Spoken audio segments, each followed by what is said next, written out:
हाय दोस्तों, good evening. I hope आप लोग स्वस्थ होंगे, मस्त होंगे। YouTube channel CCI with job में आप लोग का हार्दिक स्वागत है, अभिनंदन है। आज का जो टॉपिक है सूक्ष्म शिक्षण एवं शिक्षण के आधारभूत कौशल है। तो इस क्या है, ये जो आपका चैप्टर है कुछ काफ़ी बड़ा चैप्टर है, तो इस वीडियो में शुरू से अंत तक जरूर बने रहिएगा। और वीडियो में थोड़े थोड़े करके हम टिप और जो हेडिंग है आपको हम समझाते और बताते जाएंगे। तो ये आपका जो पेपर की दृष्टि से बहुत ही इम्पोर्टेंट होने वाला है। आपका जो डीएसएसपी पेपर है होने वाला है डोमेस्टिक साइंस का, उससे रिलेटेड यहाँ पे क्वेश्चन मिलेंगे। तो क्या है कि आप वीडियो को जरूर देखिएगा शुरू से अंत तक, अपने दोस्तों को शेयर जरूर कीजिएगा। चलते हैं टॉपिक की ओर। सूक्ष्म शिक्षण एवं शिक्षण के आधारभूत कौशल हैं। इसके बारे में देख लेते कि होता क्या है। यह एक ऐसी तकनीकी है जो शिक्षण आधारभूत कौशल में अच्छी तरह से शिक्षण कार्य को सफल बनाती हैं। इस विधि में पाठ का निरीक्षण निरीक्षक द्वारा संभव है। इस विधि में शिक्षण परिस्थितियों पर अधिक नियंत्रण रखा जाता है। सूक्ष्म शिक्षण क्या है कि ये एक ऐसी तकनीकी है जो कि कौशल में अच्छी तरह से शिक्षण को सफल बना देता है।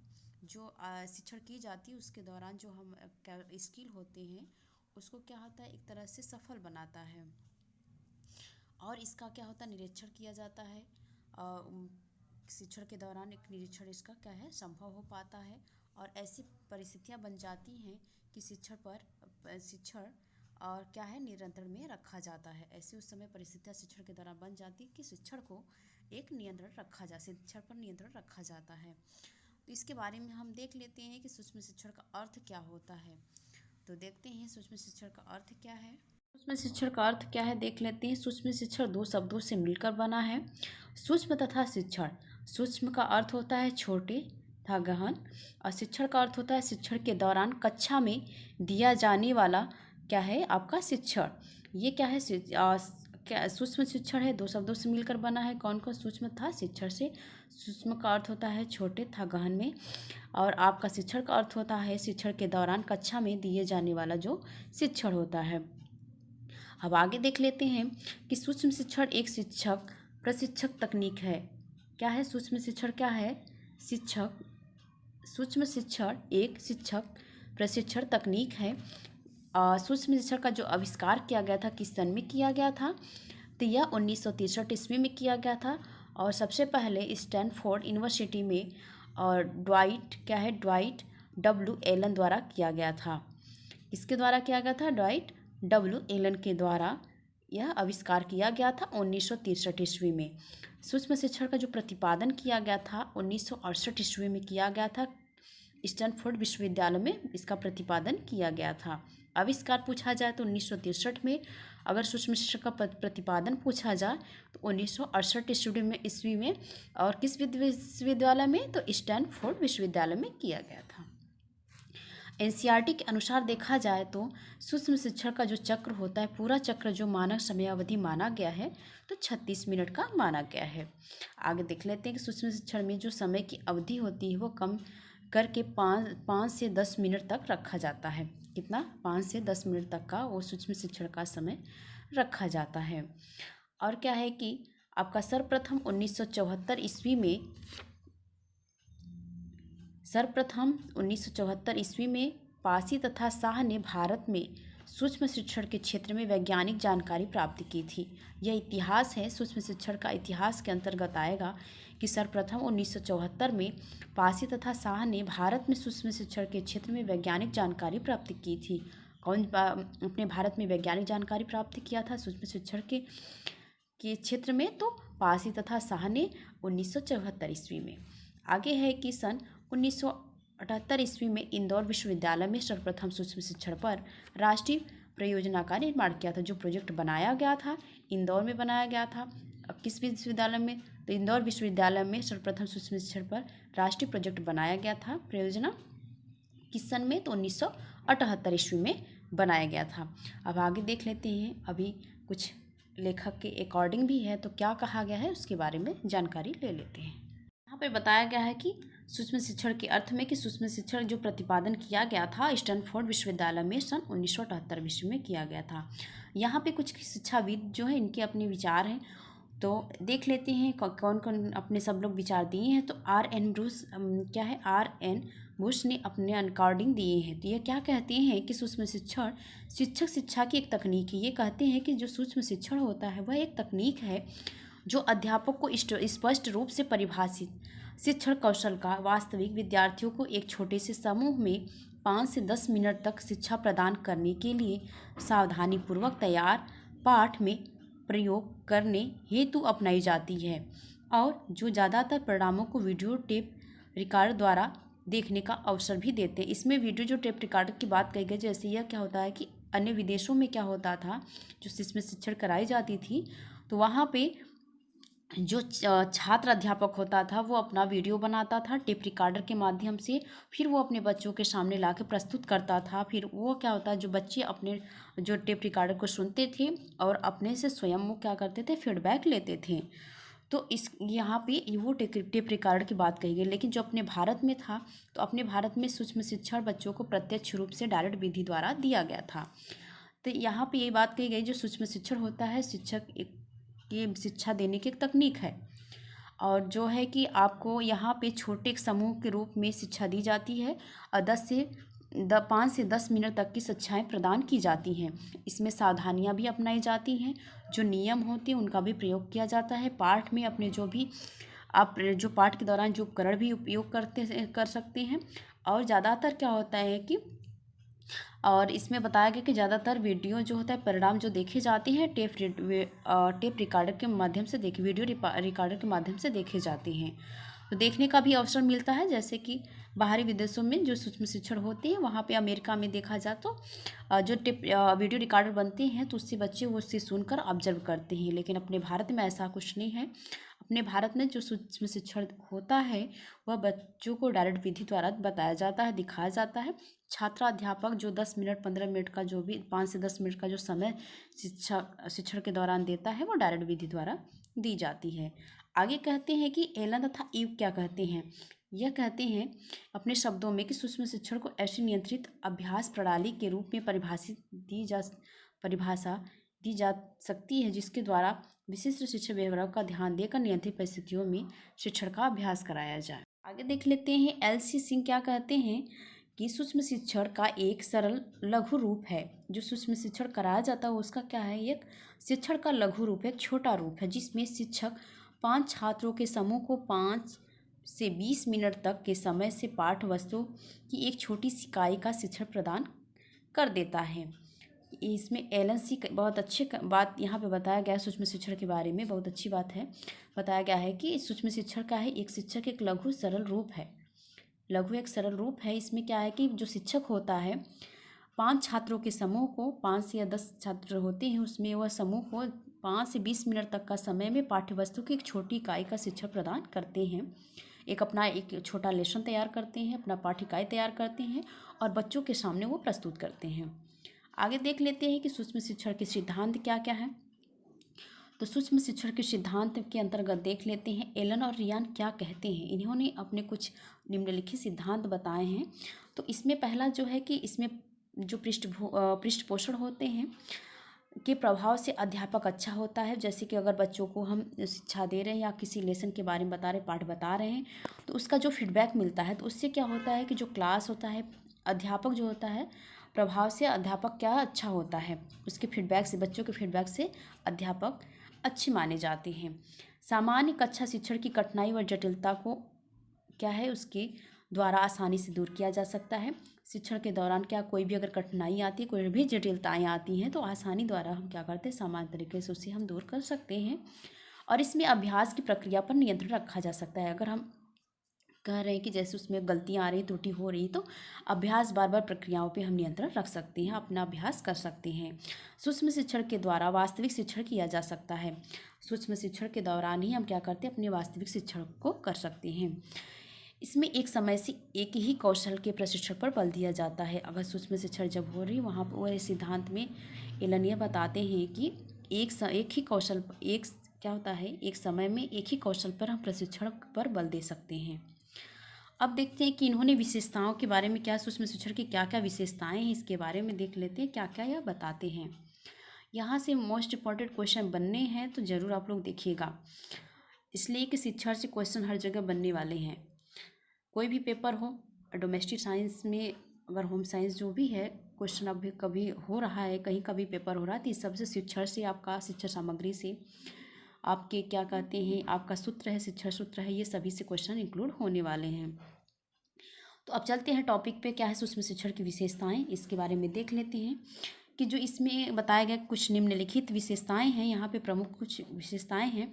तो पहला है कि शिक्षण कार्य में बहुत से विशेष शिक्षण कौशल होते हैं।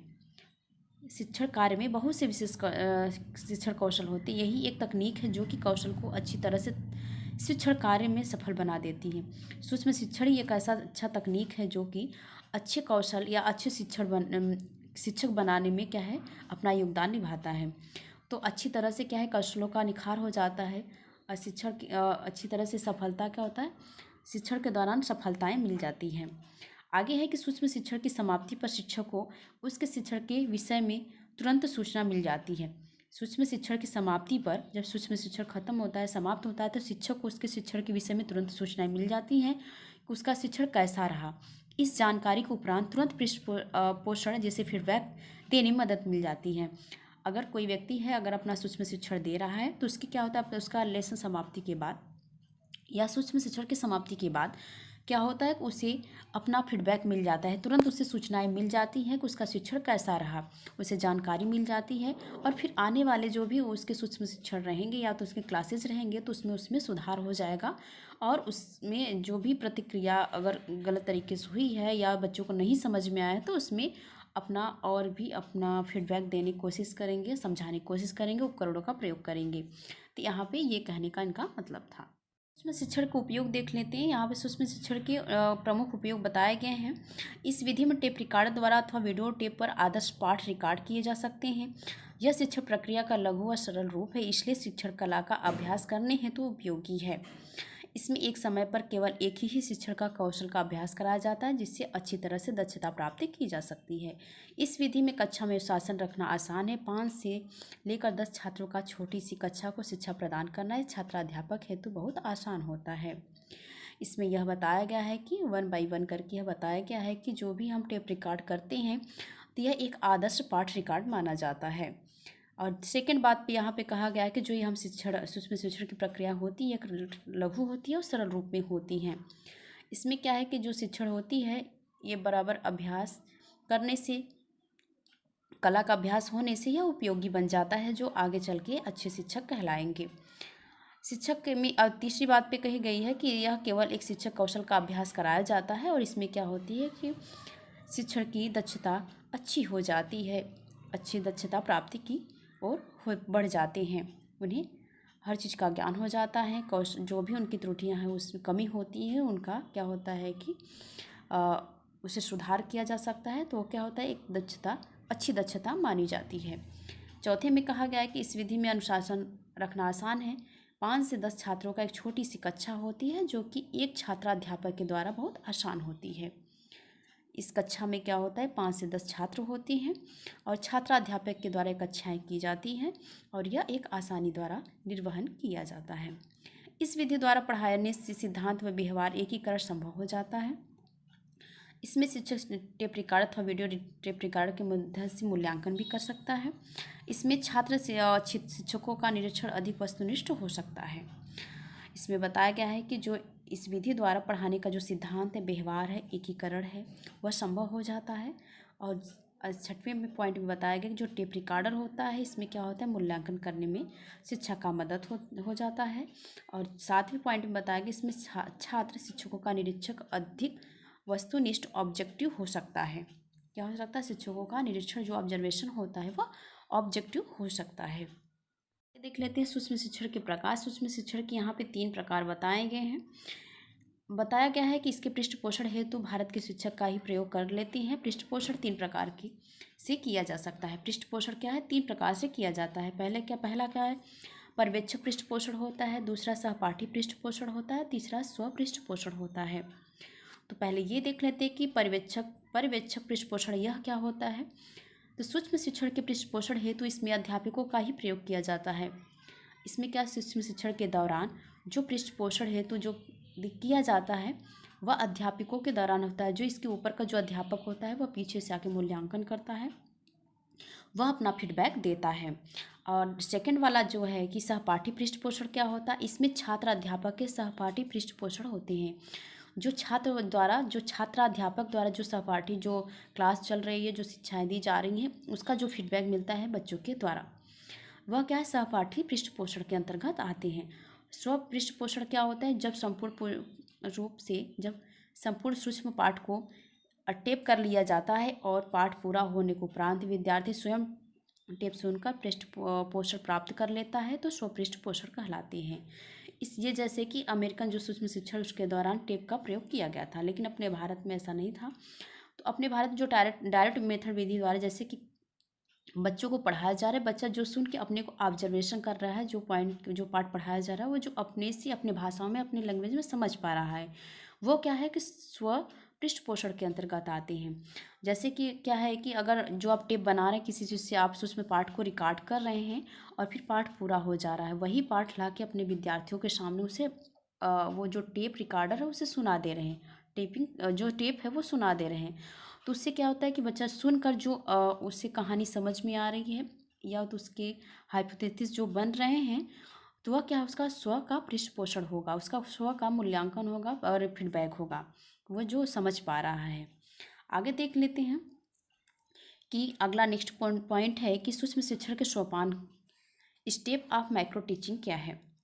तो आदर्श पाठ प्रदर्शन प्रस्तुतिकरण, पहले हम क्या है कि इसमें आदर्श पाठ का प्रदर्शन प्रस्तुतिकरण करेंगे। किसी भी अगर हम सूक्ष्म शिक्षण के दौरान जाते हैं तो पहला स्टेप क्या है हमारा, आदर्श पाठ था प्रदर्शन प्रस्तुतिकरण करेंगे। इसके दौरान क्या होता है कि हम इस पाठ को विभिन्न विधियों द्वारा प्रस्तुत करते हैं। जैसे कि आदर्श पाठ की लिखित योजना छात्राध्यापक को दी जाती है। अगर हम जो भी कोई पाठ पढ़ाना है तो उसके पहले हम अपना एक लिखित योजना तैयार करते हैं। वह किसके दौरान तैयार होता है, छात्राध्यापक के दौरान तैयार की जाती है। वीडियो टेप पर रिकॉर्ड करके फिल्म रूप में दिखाना, जैसे कि अगर हम अपना वीडियो बना ली हैं, अपना प्रभावी शिक्षण बनाना चाहते हैं, तो वह टेप रिकॉर्डर आके हम बच्चों के सामने एक फिल्म के रूप में दिखा सकते हैं। आगे है कि टेप रिकॉर्डर पर टेप करके प्रशिक्षार्थियों को सुनाया जा सकता है और प्रशिक्षक के द्वारा पाठ को पढ़ाकर दिखाया जा सकता है। और उसके दौरान क्या होता है, जब आदर्श पाठ प्रदर्शन प्रस्तुतिकरण के दौरान ही क्या होता है, जो प्रशिक्षक के द्वारा भी क्या है पाठ पढ़ाकर भी दिखाया जा सकता है। सेकंड पॉइंट है कि आदर्श पाठ निरीक्षण तथा समालोचना। आदर्श पाठ निरीक्षण तथा समालोचना, आदर्श पाठ जिस रूप में भी छात्रों द्वारा देखा सुना या पढ़ा जा सकता है उसका भी विश्लेषण करते हैं। अगर जब हम वहाँ उस समय क्या होता है, आदर्श पाठ के समय जो भी निरीक्षण हो रहा है, समालोचना हो रही है, उसके दौरान जो भी सुना या देखा या पढ़ा जा सकता है उसका विश्लेषण भी कर सकते हैं। समालोचना हेतु प्रत्येक कौशल के अलग अलग निरीक्षण प्रपत्र, ऑब्जर्वेशन शेड्यूल उन्हें दिए जाते हैं। इन निरीक्षण प्रपत्रों की प्रयोग विधि उन्हें समझा दी जाती है, जिससे आदर्श पाठ प्रस्तुत करने वाले व्यक्ति को जरूरी पृष्ठपुष्टि मिल सकती है। आदर्श पाठ के दौरान क्या होता है कि इनके निरीक्षण करके समालोचना करके इनका विश्लेषण कर लिया जाता है, जो सुन के पढ़ के बच्चों के द्वारा देखा जा सकता है, इन्हें बता दिया जाता है। उसके बाद ये क्या करते हैं, अपने जो भी ऑब्जर्वेशन शेड्यूल होते हैं उनके दौरान इनका निरीक्षण करके इनको समझा दिया जाता है। फिर यह क्या करते हैं, अपने आदर्श जो पाठ होता है, आदर्श पाठ प्रस्तुत करते हैं, तो उनको प्रस्तुत करने के बाद इन्हें पृष्ठपोषण या फीडबैक मिल सकती है। तो इस तरह से क्या होता है कि इसमें यह बताया गया है कि आप जब भी आप आदर्श पाठ करें तो उसके दौरान आपका निरीक्षण भी होगा और समालोचना भी होगी। आपके जो भी पाठ होंगे उसका ऑब्जर्वेशन शेड्यूल बनाना ज़रूरी है, या उसके दौरान अगर आपको ऑब्जर्वेशन अदरवाइज़ किया जा रहा है तो उसका फीडबैक मिल रहा है तो आप उसमें सुधार कर सकते हैं। आगे है कि सूक्ष्म पाठ योजना तैयार करना। इस सोपान के उचित विषय का चुनाव करके छात्राध्यापक एक आदर्श पाठ योजना तैयार करते हैं। इसके लिए वे अपने प्राध्यापक से परामर्श भी ले सकते हैं और शिक्षक पर उपलब्ध सामग्री और पुस्तकों का भी अध्ययन कर सकते हैं। सूक्ष्म पाठ्य योजना तैयार करने में क्या होता है कि इसमें उप विषय का जो चुनाव करते हैं छात्राध्यापक, एक आदर्श पाठ जो बनाते हैं उसके दौरान अपने ऊपर के जो अध्यापक होते हैं प्राध्यापकों से भी परामर्श ले सकते हैं। शिक्षा प्रशिक्षण के उपलब्धि सामग्री करके, जैसे कि उसमें आप उस सामग्री का भी प्रयोग करके और पुस्तकों का अध्ययन करके भी उसे प्रभावी ढंग से अपने सूक्ष्म शिक्षण को बना सकते हैं। नेक्स्ट पॉइंट है चौथा कि उचित परिस्थितियों का आयोजन। इसमें क्या है कि यह बताया गया है कि अभ्यास करके हेतु आवश्यक सुविधाएं जुटाने एवं उचित परिस्थितियों के निर्माण करने का प्रबंध किया जाता है। आप अपने उचित परिस्थितियों के आयोजन के दौरान क्या करते हैं, अभ्यास करके अपनी आवश्यकता सुविधा जो होती हैं उसे जुटाने के लिए अपनी स्थितियों का निर्माण कर सकते हैं, उसे प्रबंध कर सकते हैं। एनसीईआरटी का जो प्रारूप है, सुझाव है, किस तरह से दिया गया है, आप इसके बारे में देख सकते हैं। इन्होंने कुछ यहाँ पे प्रारूप और सुझाव दिए हैं कि कैसे कैसे सूक्ष्म शिक्षण का प्रारूप होना चाहिए। छात्रों की संख्या कितनी होनी चाहिए, 5 से 10 तक हो। छात्र सहपाठी छात्राध्यापक हो। पर्यवेक्षक कर्ता शिक्षण प्रशिक्षक था सहपाठी छात्राध्यापक हो। सूक्ष्म पाठ की अवधि 6 मिनट तक हो। सूक्ष्म शिक्षण चक्र हो, उसकी अवधि 36 मिनट तक हो। यहाँ पर उसकी अवधि के बारे में बताया गया है। जो सूक्ष्म शिक्षण की अवधि है, यहाँ पे शिक्षण सत्र जो 6 मिनट है, पृष्ठपोषण जो सत्र है 6 मिनट, पुनः योजना सत्र है आपका 12 मिनट, पुनः अध्यापन सत्र जो 6 मिनट, पुनः पृष्ठपोषण सत्र जो आपका सत्र जो है आपका 6 मिनट है। कुल समय 36 मिनट लगता है। अब आगे देख लेते हैं इसका सर्कल कैसे बनाया गया है। यहाँ पे बताया गया है कि सूक्ष्म शिक्षण चक्र के बारे में। पाठ्य योजना का निर्माण पहले करेंगे, पहले क्या करेंगे, पाठ्य योजना का निर्माण करेंगे। फिर उसके बाद क्या करेंगे, आपका सूक्ष्म शिक्षण स्टार्ट होगा, वो 6 मिनट का होगा। शिक्षण की समीक्षाएं 6 मिनट की होगी और पुनः पाठ्य योजना आपका 12 मिनट का होगा और पुनः शिक्षण जो होगा ये 6 मिनट का होगा। इसके बाद जो पुनः आलोचना होगा वो भी 6 मिनट का होगा। इसके बाद क्या होता है, शिक्षक तथा छात्राध्यापक होता है, उसे संतुष्टि होती है। फिर इसके बाद यहाँ पर रिप्लानिंग की जाती, मतलब नए पाठ्य योजना का निर्माण किया जाता है। जैसे कोई भी अगर लेसन पढ़ाया जा रहा है तो उसके द्वारा क्या होता है, पहले सूक्ष्म शिक्षण होता है, फिर शिक्षण की समीक्षाएं की जाती हैं, फिर उसके बाद जो समझ में आता है उसको फीडबैक मिलता है, उसे फिर रीप्लानिंग की जाती है, पुनर्पाठ्य योजना का निर्माण किया जाता है, उसमें 12 मिनट लगता है। फिर इसके बाद पुनः शिक्षण होता है जो 6 मिनट लगता है, पुनः आलोचना की जाते हैं। फिर इसके बाद यहाँ पे 6 मिनट लगता है। उसके बाद क्या होता है, शिक्षक तथा जो छात्राध्यापक जो आपका सूक्ष्म शिक्षण करा रहा है उसे भी संतुष्टि होती है। तो यहाँ जब वो संतुष्ट हो जाता है और बच्चा भी संतुष्ट हो जाता है तो फिर नए सिरे से फिर यहाँ पे पाठ्य योजना का शुरू किया जाता है। ये था आपका सूक्ष्म शिक्षण का सर्कल जो चक्र बना हुआ है। अब आगे देख लेते हैं कि आज हम क्या क्या पॉइंट पढ़े हुए हैं, किसके बारे में आज हम जाने हैं। तो वो सब पॉइंट एक बार हम क्या कहते हैं, रिकॉल कर लेते हैं। पहला पॉइंट है कि सूक्ष्म शिक्षण का अर्थ और परिभाषा को समझे हैं। सेकंड है कि सूक्ष्म शिक्षण का सिद्धांत समझे हैं। सूक्ष्म शिक्षण की विशेषताएं क्या होती है उसके बारे में देखे हैं, उनकी उपयोगिता क्या है, माइक्रो टीचिंग की, और यहाँ माइक्रो टीचिंग का क्या है प्रकार है, फिर इसके क्या है सोपान क्या है, इसके बारे में आज हम समझे हैं। इतना आज हम जो भी टॉपिक था यहाँ पे इंक्लूड किए हैं इसके बारे में, और जो सूक्ष्म शिक्षण का और जो टॉपिक है वो हम अगले वीडियो में इंक्लूड करेंगे। आज के लिए इतना ही। शुरू से अंत तक इस वीडियो में बने रहिएगा और वीडियो को